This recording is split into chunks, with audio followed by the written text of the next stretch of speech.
Good morning, everybody, and welcome back, you real nerds. It's time for some real talk. This is your host, Scooter, for today's episode of Scooter's Take. It is Monday, August 14th, 2017. I welcome you back, each and every one of you. Hope you all had a great weekend. I know I did. Sunday was a hell of a family day, and Saturday was a great streaming day. I hope you guys enjoyed what you guys saw. Hope you guys enjoyed the games we played. If you guys have any suggestions for any games you guys want to see, just let us know in the comments on YouTube or here on Twitch while we're live. Or you guys can tweet at me at rnrt_Scott, and I'll definitely get the message through there. So starting off today, we have a bunch of pretty cool news. A little Pokemon heavy and a little Switch heavy, I guess. But we're always a little Switch heavy here because I love the Nintendo Switch. Which, by the way, check out our Twitter later and our Facebook. There's going to be a photo of our new Amiibo stand that's here in the studio, made by our very own Lily. It looks amazing. I don't have all my Amiibos up there yet. Well, I have too many to fit on the actual stand, but I don't have enough to fill it right now. My Amiibos are still in transit from my last housing area, so that might take a couple weeks. But I'll put up a photo nonetheless with the Amiibos that I have acquired since I've come back to New Jersey, and it looks pretty amazing. It's probably one of the coolest things in this office, next to like the lamps, because the lamps are pretty dope too. But anyways, we're gonna start off with something light today. So I don't know about you guys, but for me, it's the same thing that almost happens every time. And then I have a lot of friends that have this problem. I actually have one friend who would like constantly complain about it. But whenever you go in your car and you have your Bluetooth or your auxiliary port, whatever, for your phone, and the same song always autoplays. Like my buddy, I think it was The Weeknd, he like started to hate the song. I don't know, I think it was Starboy or something like that. But nonetheless, there's a way around this. And the coolest way I found to get rid of this problem, which I think it's a problem. I don't know why this has even been an issue in the begin with, but just download a blank song or make a blank song, like a period of just blank space, and put it as your number one song or like your top song. So that one will always play first. You'll never hear anything. You have time to get to your song that you want to play or your playlist, whatever. It works out perfect. I never thought about this. Saw it on the internet this morning, actually. I was like, this is the smartest thing, because like this makes you want to hate songs. Like you're like, oh yeah, you know what? In the beginning, you're like, all right, it's not too bad. I can deal with listening to the song when I start the car up or whatever. And then after like a month, you're just like, I want to fucking kill myself because I've heard fucking Kesha's fucking new song. I don't fucking know. Any song for like the past month, every day, every time I get in the car. I mean, I'm good on that. So yeah, just download or make a blank song. Not too hard. Just some audio. All right, next up, we're going to get into some movies real quick. Sony's Spider-Man spinoffs, Silver and Black, will hit theaters in 2019. Now, there's a small issue with this because, as we all know, Marvel and Sony have made this small partnership for the Spider-Man universe, or Spider-Man himself, for Spider-Man Homecoming. Now, if you don't know, Spider-Man is actually the movie rights to Spider-Man are actually owned by Sony Pictures. But obviously, Marvel is the creator of Spider-Man. Now, we can probably get into this later. I mean, this is most people know about this nowadays, but Marvel had to sell off rights to some of their movie rights back in like the early 2000s, late 90s, so they wouldn't go bankrupt. So that's why Sony always makes Spider-Man movies. And the thing is, they have to keep making a Spider-Man movie every couple years, or they lose the rights. That's why you've been seeing over the last 15 years, like 5-6 Spider-Man movies. Yeah, they're just trying to keep the rights because I know it makes money. But anyways, there's a small issue because of the cinematic universe, the Marvel Cinematic Universe, because Marvel probably won't let Sony use the new Tom Holland Spider-Man for their little spin-off movies because he's now integrated in the Marvel universe, and Marvel doesn't condone, they're not being part of the creative process for Black and White or Silver and Black. So they don't want to have Tom, because if Tom Holland's in it, that basically stamps off saying like they're connected. They're, this is part of the same universe. We are acknowledging all the facts in these movies or whatever, right? So it might take a couple of years to even see Tom Holland in a movie with the other Sony spinoffs, just because, Tom Holland is basically owned, right at this point he's owned for Spider-Man on both sides, Marvel and Sony, with the new deal. But that's neither here nor there. But that's going to be with, if you don't know, Black Cat and Silver Sable, or Silver Sablinova, Sablinova. I don't know. It said somebody else said also referred to as this. I actually don't know too much about these two characters from the Marvel universe. They seem kind of just very like Scarlett Johansson, like Black Widow style. So I don't know. We'll see. Maybe I'll look into it more, find out what they really are, or like if they have like cool powers or something. Then I'll get back to you. Be like, yo, I just found this out. It's awesome, right? Yeah. Anyways. All right, so let's get into Pokemon news. This is all about Pokemon Go. So this is about Mewtwo. So Mewtwo is available to be caught at Japan's Pokemon Go Stadium event that was going on this past weekend. So Pokemon Go players were able to try and catch the Mewtwo at a raid in the stadium there over in Japan. Now, what this means for you is that you're most likely, and I'm going to announce, so there's also another piece of news where you are going to be able to get Mewtwo. Mewtwo is coming out at some point in the near future in new raids. Now, this is a cool thing because everybody's been basically waiting for Mewtwo. I mean, it was a big deal when the three birds came out, Zapdos, Moltres, and Articuno. When those came out, that's a big deal because they were basically the first legendaries to hit the game. Now, I'm not even a Pokemon Go player, but I have a lot of friends who play, so they keep me filled in, besides the fact that I read stuff online about it. But they're fine. It's been like a year or so now, I think, and they're finally doing this. And I just think it kind of pisses me off because it's like you think about Pokemon in a way, right? So like the series of Pokemon, there's 7 Pokemon generations, right? And I don't blame Nintendo or whatever, or Game Freak or whatever for making it this way, but you have the first generation, and they're like, okay, let's make a new game. Second generation, blah blah blah, right? Keeps going on and on until the 7th generation, which with the Alolan region. So they were creating these Pokemon every generation, every new game, blah blah, making this new experience. Whether you agree with the new Pokemon or not, who cares? But Niantic's basically their pay model is that we'll slowly release the Pokemon we want to release from this pool of 700 plus Pokemon over these 7 generations of creatures, right? That sucks.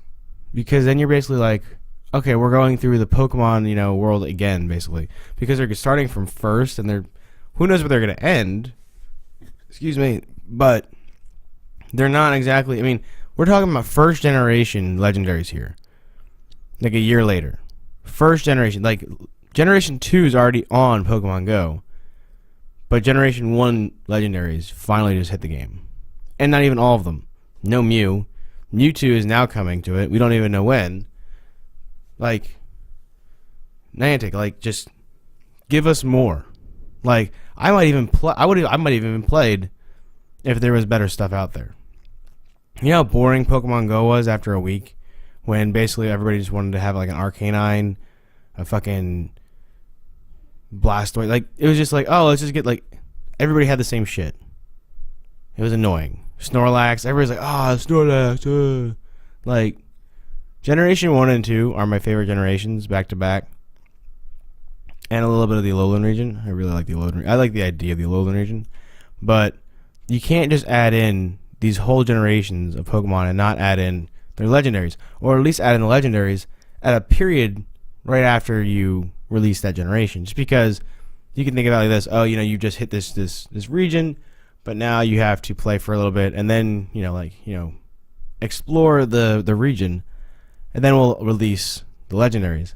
But what do you expect us to do? Wait, 8 years or so for you to release all of the Pokemon on Pokemon Go? Like, it's an app, it's a game. This isn't a phenomenon. It was a phenomenon for 2 months, and now there's people who really enjoy the game play it. So congratulations on getting those people to play. But don't be a jerk about it. That's all I'm saying. Keep your base. Keep your fan base by keeping them happy. You don't have to get them everything all at once. I understand you gotta make money, but come on. After you finish Pokemon, you can always do Digimon. That'd be pretty cool. Just saying. I love Digimon just as much as I love Pokemon. Well, no, that's a lie. I like Pokemon more, but Digimon does have a special place in my heart. Don't let anybody tell you anything different. Now, when it comes to these Mewtwo raids coming soon, because the cooperative raid battles came in the summer. Yeah, I think it was a summer update. But yeah, Mewtwo's gonna be coming to the cooperative raids. Now, it's not gonna be. You have to get an invite basically, so it's not public right now. It's only for certain things. But when this actually does come to fruition, or basically when it comes out, as far as I can tell, it's going to be an exclusive raid battle type deal, which means from what I've read, it means you've had to have finished a raid battle recently to get basically like a lottery ticket to be invited. So basically, they're trying to say play the game as much as you can for as long as you can, and maybe you'll get an invite to catch Mewtwo, which I guess is a decent way of making Mewtwo rare, like rarer than rare. So like you can get an Articuno, Zapdos, or whatever by just going to those raids, right? So I guess making Mewtwo, which he is, a very extremely strong creature in Pokemon. I just hope that they don't seclude it from people, Like it's like, oh yeah, we only did it for a month, and then they are like, okay, we'll be, next time he's out, we'll tell you, and it could be like a year later, 6 months later, whatever. Like Mewtwo goes into hiding. Like, come on, everybody wants a piece. Because then the thing is, you're gonna have Mewtwo centric players who just use Mewtwo as their strongest player, blah blah blah. Come on, you know better than that. I'm not saying you're gonna do that, but if you did, be upsetting. Well, if you don't know, this is a show called Scooter's Take that it runs Monday through Friday from 10 a.m. to 10:30 a.m. Eastern Standard Time. I'm your host, Scooter, also known as my regular name, Scott. Don't matter what you call me. Just don't call me late for dinner. Ha ha ha, dad joke. But anyways, come join us every day, Monday through Friday, for these episodes of Scooter's Take, where I read you and bring you the daily nerd news you need to know about. It's nerdly up in here. I'm going to keep using nerdly. I hope you noticed that the mics have changed a little bit. We don't have the big circle pop filter anymore. We now have the little U ordeal, and now have a shock mount here on the stand. So it's pretty cool. I like it. I don't know if it sounds any better yet. I haven't done tests. This stream is actually going to be kind of the test. So we'll see how effective the pop filter is. The other one was decent. I just didn't like the fact that it covered your whole face. Like, you guys still can't see like most of my mouth, but I mean, it's just a mouth. That's all it is. Plus, I don't know if like the top of the mic receives more audio now, because I like to put my face near the mic, and it's like you can hear me like heavy breathing like through my nose, because like the mic's like super like, I can hear everything. I don't know. Little rant, and now it's over. Okay, but Mewtwo, go get him if you can. I'll keep you guys updated as much as I can, as far as news coming out. That's some pretty big news for people who play Pokemon Go. So I know most people have seen this already, but I'm going to bring it up anyways because it's kind of fucking crazy. AI bots are defeating best players in Dota 2. Dota 2 being a MOBA on PC, if you don't know. Kind of like League of Legends or Heroes of the Storm over there on Blizzard side. Dota 2 being, I would say, used to be the reigning champion of MOBAs. It was the most popular MOBA, I believe. Last couple of years, 4 or 5 years, I'd say League of Legends has killed it over that. But Dota 2 is still a pretty popular game when it comes to the MOBA scene. But Elon Musk has created killer AI bots for Dota 2. They are destroying these professional, we're talking about best in the world, not just like a really good team of esports players. We're talking about the best players ever to play Dota 2 are getting their butts whooped by a computer. Isn't that weird? A little ironic too, right? It's like you spend your professional careers to defeat other players on a computer game, and then the computer ends up beating you. So I mean, what does this mean? If you can just create an AI that's better than a human, because it's probably something that comes down to speed and reaction, because a computer can calculate as fast as whatever processor or whatever is in it. A human brain only processes as fast as it's trained to process, I believe. So does esports for video games just end up becoming, two supercomputers neck to neck playing a video game? We get to see a video game being played without no person, no no face cam, no audio from the person talking, but they're playing the game and you get to see their gameplay. But the person controlling the game is an AI. Would you still watch? Would that still be a thing that people would be into? Personally, I don't think so. If it was just that, like what I was just describing, no. I mean, people like seeing humans, or I say humans, but they like seeing humans in a way that's like, it's like, oh, I could be that one day, or I really enjoy what that person does, and they have their own personalities. These people who play video games for a living. So I mean, you have that aspect too. If you just have a robot, it's just like, oh yeah, I love AB squared 9234.3. He was like, or it was like the best computer system ever on League of Legends last night. It was awesome. Like, who's gonna say that? Now, don't stop me from actually saying, because people might actually be like, oh yeah, I'm gonna go fucking, yeah. We're humans. We're kind of dumb. So that might actually happen. They'd be like, yeah.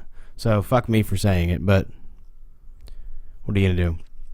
But keeping it on the MOBA side, League of Legends developer loses lawsuit to soccer player. I don't know if you heard about this. I actually just found out about this today. So if this is news that you League of Legends players, if you guys watch the show, know about, let me know in the comments on the YouTube video down below about this. Because all I'm really seeing on this is that Riot Games was unsuccessful in defending itself against claims the studio knowingly used the likeness of an ex-professional soccer player without permission for League of Legends character. Now, this is from IGN.com, so if you want to read the full article, it's over there. Now, footballer Edgar Davids, he played for I'm probably going to butcher this up, and it says Barcelona, so I'm going to guess it's like the J sounds like an H. So Juventus, Juventus, Barcelona, and UK Premier League side. He sued Riot Games because of the character skin Strike Lucian. Yeah. Oh, wow. They actually have Edgar Davids and the Lucian character right next to each other on photos. Yeah, it's pretty similar. I mean, I don't know if that's, that's pretty, it's pretty damn near close to like the same, like the likeness is pretty uncanny, honestly. Come on there, graphic designers making characters. Stop getting lazy. Stealing people's faces and shit. It's fucked up. Oh, yeah. Riot Games estimates League of Legends has more than 100 million monthly users. That game is stupid popular. I liked League of Legends. I should say I like League of Legends.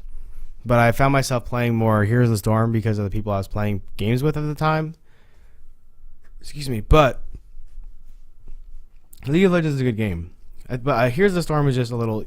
I don't think it's easier necessarily. But Heroes of the Storm takes a fact... you don't have to worry about the item factor, which I really don't... I don't understand why the fuck we have to use item factors. Why do you need... it brings another level of, gameplay, I guess. But at the same time, people are just going to YouTube, what's the best loadout for this? What's the best loadout? It doesn't really take any... It just takes a couple people to figure it out, and then everybody else just gets it anyways. So it's like, why even? And then I also like the Heroes of the Storm that every level, every character or hero in the game, while you're actually playing the game, levels together. So your team levels up, 1, 2, 3, whatever, up to the highest level. In League of Legends, it's personal, so whatever level you are is what level you are based off of how you gain experience. I just don't... The only reason I don't like that is because if you're playing and you just, you're doing really well, you're just not getting those last hits, because in those games, last hits is what gets you the XP.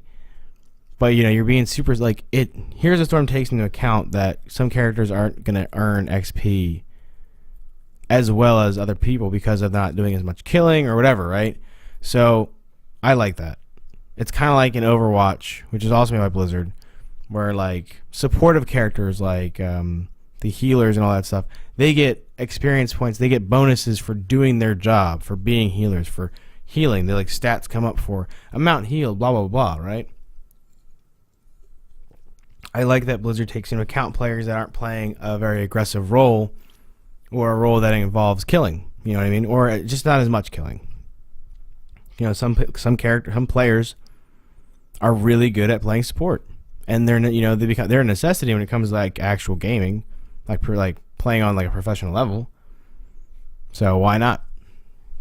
So thank you, Blizzard. League of Legends, get on that.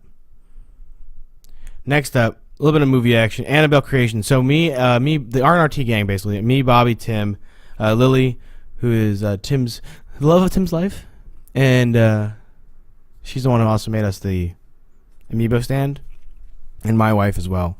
Went out to go see a double feature on Saturday night after we finished stream. Was it Saturday night? Yeah, Saturday night. We saw Annabelle Creation and Atomic Blonde. Now I'm gonna leave our review basically for those two movies for Nerds at Night tomorrow. Well, tomorrow night, Wednesday morning, whatever you want to call it. But Annabelle Creation and Atomic Blonde were both good. There were some issues with them that I wasn't particularly happy about, but they were both good movies nonetheless. Now, Annabelle Creation had topped the weekend box office this weekend with a estimated $35 million. Now, this beat out their $25 million estimate for opening weekend. Now, this is still not the highest in the Conjuring series, because if you don't know, Annabelle is actually a sequel to the first Annabelle movie in the Conjuring universe, or series, whatever you want to call it. They're all connected in a way. Annabelle is the creepy doll. Yeah.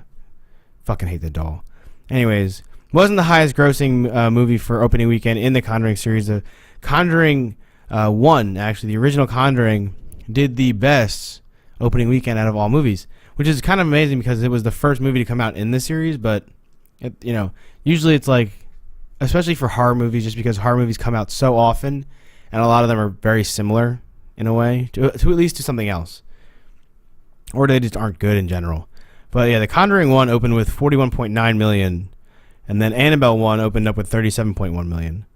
Conjuring 2 with $40.4 million, and then now with Annabelle 2 at $35 million. So you can see that the first always does a little bit better than the sequel, but they're always very close. And I believe Warner Brothers, is who makes it. Warner Brothers. Warner Brothers is the studio that produced this movie, and it was only $15 million to produce, so they're already in the positive, and it's only opening weekend. So congrats on that. It's a good movie. Just a little side note, Dunkirk came in second, which is also made by Warner Brothers, with $11.4 million. So that's an additional $11.4 million on top of its earnings before, leading up to a total of more than $150 million domestically. So we're not even talking worldwide. I unfortunately have not seen Dunkirk yet. I need to go see it. I will do that for you, for me, for everybody here. I will see it, I promise, at some point. It's just, I have actually today and tomorrow I have finals. So it's going to be an exciting 2 days. Last piece of news before we head out of here on this glorious Monday morning, drinking my delicious, bad for me Red Bull. So this is about a game that I kind of now wish I got into. It's Rainbow Six Siege. So remember, if you watch this show enough, or if you watch this channel enough, you'll know that I'm a huge person when it comes to DLC and basically fighting for that not being a thing. DLC knows the shit out of me. It really does. And I always talk praises. I don't even like GTA 5 as most of you know, but I like the fact that Rockstar has been supporting their game for years after it's come out, even though it had it doesn't matter that it had a rocky start, right? It was still a good game. And now that the idea of what GTA 5 wanted to be is now actually realized in a full game glory with all of its content, it's amazing. It's beautiful.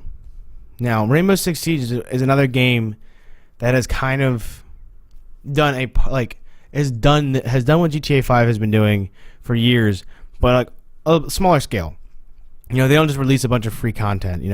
Some of they had a season pass and blah blah blah, but they're still releasing content, and a lot of it's free, which is what I like. That It's like, keep supporting your game. And Rainbow Six Siege is still a pretty popular game. People still play that. That to me is what shows, the mettle of a game. Like what it's fortitude, how long it can hold out. These these game studios, whatever, they make these games hoping now it's all about becoming an esport game.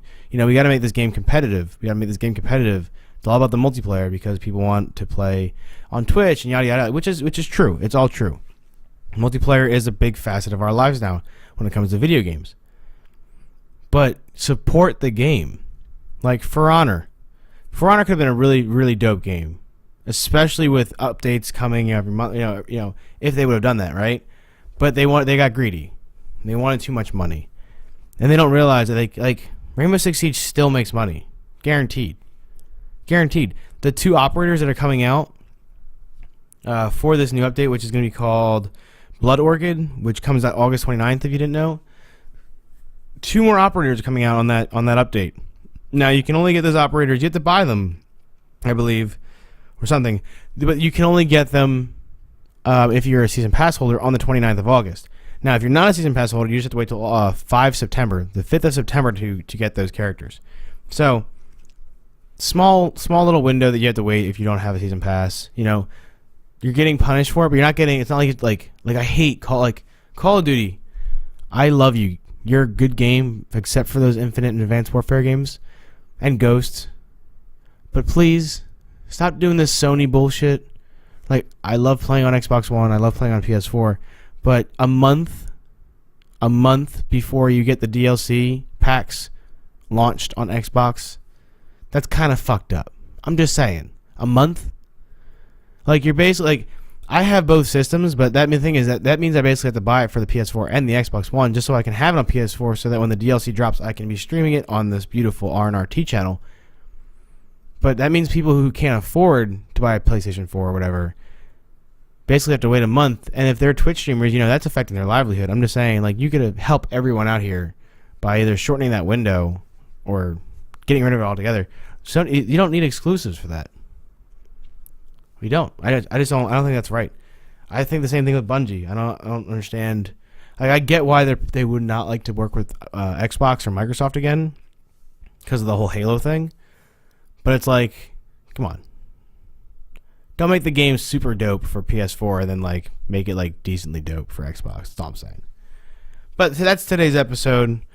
I hope you guys enjoyed the content. This video will be up in YouTube later today in a couple hours, most likely after I edit it and process it up there into the great beyond. I hope you guys enjoyed today's episode of Scooter's Take. I'm your host, Scooter, aka Scott. I hope you guys have a nerdly day. And that's pretty much it. All right. Peace.